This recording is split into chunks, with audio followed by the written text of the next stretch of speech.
মন্দির থেকে বেরিয়েই আমরা চলে আসি চন্দ্রভাগা বিচে।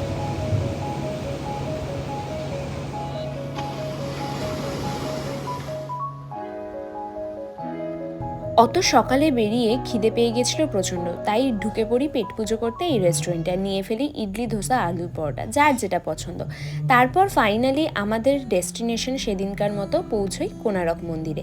আর কোণারক মন্দির থেকেই বেরিয়ে চোখে পড়ে এই সুন্দর সাজানো দোকানগুলো, যেটা দেখি আমার প্রথম মনে পড়ে আমাদের দক্ষিণেশ্বর মন্দিরের কথা। ছোটোবেলায় আমাদের দক্ষিণেশ্বর মন্দিরের বাইরেটা ঠিক এরকম ছিল, সাজানো গোছানো, যেগুলো এখন আমাদের সকলের কাছেই নস্টালজি। এখন যদিও অন্যরকম হয়ে গেছে। যাই হোক, এখানে এত সুন্দর জিনিস দেখেও আমার টাকা একটু খরচা হয়নি, কজ আমি ওয়ালেট গাড়িতেই রেখে এসেছিলাম। ভাগ্যিস রেখে এসেছিলাম, নইলে বাজেভাবে এটা ওটা কিনতাম, কারণ সবই তো পছন্দ হয়ে যাচ্ছিল। এইসব সারি সারি দোকানগুলো দেখতে দেখতে এবার আমরা ফিরি আমাদের গাড়ির দিকে, কারণ এবার হোটেল ফিরে ফ্রেশ হয়ে একটা ঘুম দেবো। দেন আজকে রাতেই তো ট্রেন, আমাদের বাড়ি ফেরার পালা। বাট বাড়ি ফেরার আগে মাস্ট খাজা কিনতে হবে, তো সেই জন্যও বেরোতে হবে। আর এই যে রেস্ট নিয়ে বেরিয়ে পড়েছি খাজা কিনতে।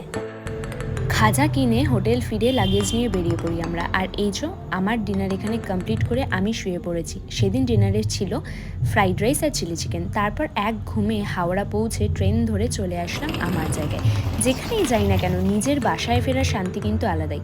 সো পুরী ভ্লগটা এখানেই শেষ হলো। দেখা হবে নেক্সট ভিডিওতে। Till then stay tuned. Bye bye everyone.